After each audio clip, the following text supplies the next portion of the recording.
wabarakatuh. Selamat pagi anak-anak. Masih di bab reproduksi pada manusia. Hari ini kita akan belajar mengenai struktur dan fungsi organ reproduksi laki-laki dan organ reproduksi pada perempuan bersama Ibu Destia. Oke. Tujuan pembelajaran hari ini adalah yang pertama, siswa dapat mengidentifikasi struktur organ reproduksi pada laki-laki dan perempuan. Kedua, siswa dapat menyebutkan fungsi organ reproduksi pada laki-laki dan perempuan. Tiga, siswa dapat menjelaskan proses spermatogenesis dan oogenesis.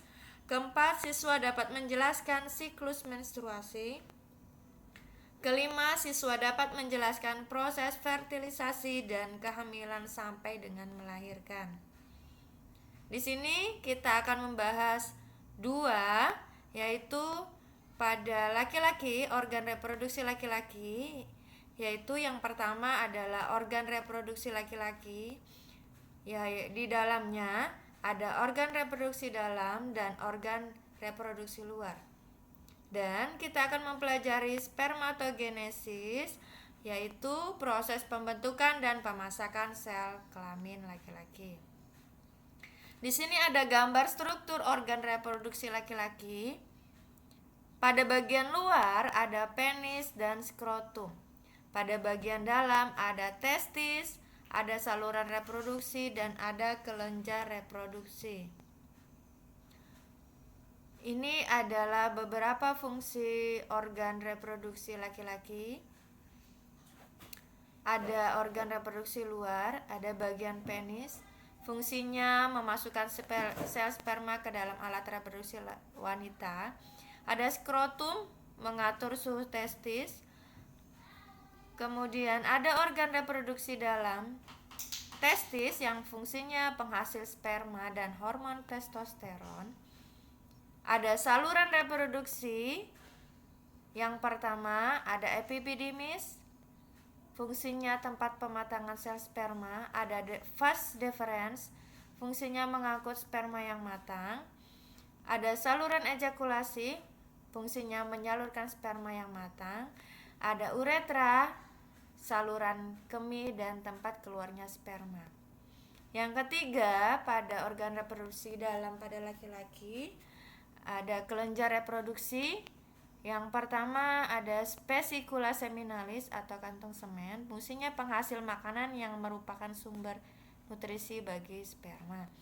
Ada kelenjar prostat, fungsinya menyekresikan semen menuju uretra. Ada kelenjar Cooper, fungsinya menyekresikan mukus dan cairan bening. Spermatogenesis adalah proses pembentukan dan pemasakan sel kelamin laki-laki. Spermatogenesis berlangsung di dalam testis. Proses spermatogenesis diawali dengan sel-sel primordial diploid di dalam testis membelah berkali-kali dan membentuk spermatogonium atau 2N. Spermatogonium ini mengalami pembelahan dan membentuk spermatosit primer 2N. Kemudian spermatosit primer membelah secara meiosis menghasilkan 2 buah sel spermatosit sekunder haploid atau N. Tiap-tiap sel spermatosit sekunder membelah secara meiosis menghasilkan 4 spermatid yang haploid atau N. Jadi, sel sperma yang dihasilkan dari proses spermatogenesis terdiri atas kepala, leher, dan ekor. Pada bagian kepala mengandung inti dan akrosom. Pada bagian tengah atau leher sperma terdapat banyak mitokondria penghasil tenaga untuk mempergerakkan sel sperma. Bagian ekor pada sel sperma bergerak sehingga sel sperma dapat mencapai ovum. Kita beralih ke struktur dan fungsi organ pada perempuan. Di sini kita akan membahas dua, organ reproduksi pada perempuan, bagian dalam dan luar, dan ada oogenesis, pembentukan dan pemasakan sel kelamin pada perempuan. Fungsi organ reproduksi perempuan. Ada organ reproduksi luar, yaitu vulva. Vulva fungsinya celah terluar dari organ reproduksi perempuan. Ada labium, fungsinya membatasi vulva. Ada 2 pasang labium ya, mayora dan minora. Ini struktur organ reproduksi perempuan. Organ reproduksi dalamnya ada saluran reproduksi, yaitu vagina, fungsinya sebagai saluran untuk aliran darah saat menstruasi dan jalan lahir bayi. Ada serviks atau leher rahim, mengalirkan darah ke vagina saat menstruasi dan mengarahkan air mani ke dalam rahim. Ada uterus atau rahim, fungsinya sebagai muara dari oviduk dan sebagai tempat perkembangan janin.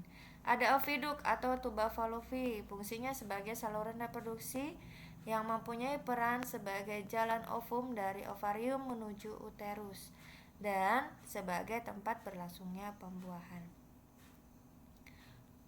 Organ reproduksi dalam ada juga ovarium, fungsinya berperan secara bergantian untuk menghasilkan ovum atau sel telur dan menghasilkan hormon estrogen dan progesteron.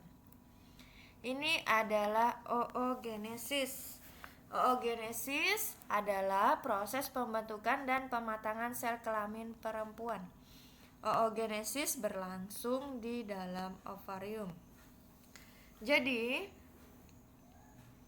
sebenarnya oogenesis ini terjadi pada waktu anak perempuan masih di dalam kandungan. Oogenesis adalah berlangsung di dalam ovarium. Proses oogenesis ini dipengaruhi oleh beberapa jenis hormon, yaitu FSH yang merangsang pertumbuhan sel folikel di sekeliling ovum, hormon estrogen merangsang kelenjar hifosis untuk mensekresikan hormon LH. Hormon ini merangsang terjadinya ovulasi. Dan LH, badan kuning atau korpus luteum, menghasilkan hormon progesteron yang berfungsi menghambat sekresi FSH dan LH. Oogenesis dimulai dari pembelahan sel induk telur atau oogonium yang terdapat di dalam ovarium.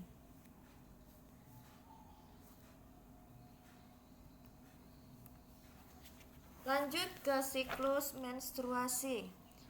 Menstruasi adalah pendarahan secara periodik disertai dengan peluruhan endometrium. Menstruasi terjadi jika ovum tidak dibuahi oleh sperma.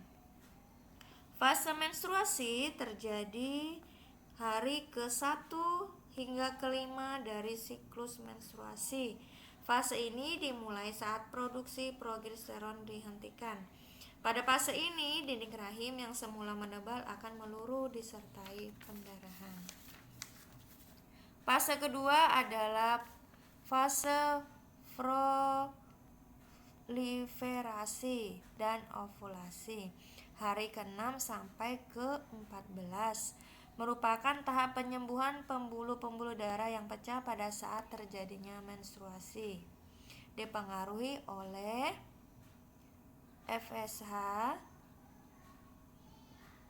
hormon estrogen dan LH.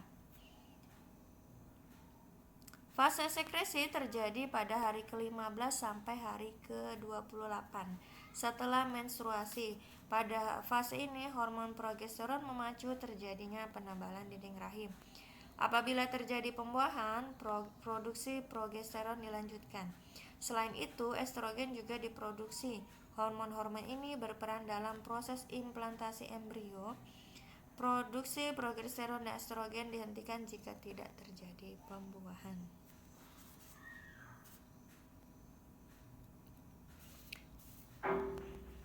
Proses fertilisasi. Fertilisasi adalah proses peleburan inti sperma dengan inti sel telur sehingga membentuk zigot. Terjadinya proses fertilisasi ada di tuba Fallopi. Fertilisasi atau pembuahan terjadi saat oosit sekunder yang mengandung ovum dibuahi oleh sperma. Pada umumnya, fertilisasi terjadi segera setelah oosit sekunder memasuki oviduk. Jadi, pembuahan atau fertilisasi merupakan peristiwa meleburnya inti sel sperma dan inti sel telur yang berupa oosit sekunder. Ini prosesnya sampai dari pembuahan sampai hari ke-7.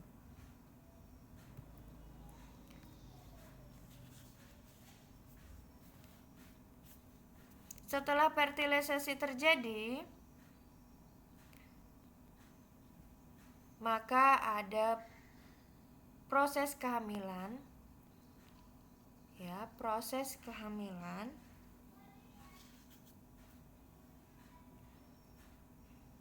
Zigot yang terbentuk setelah terjadinya fertilisasi akan melakukan pembelahan.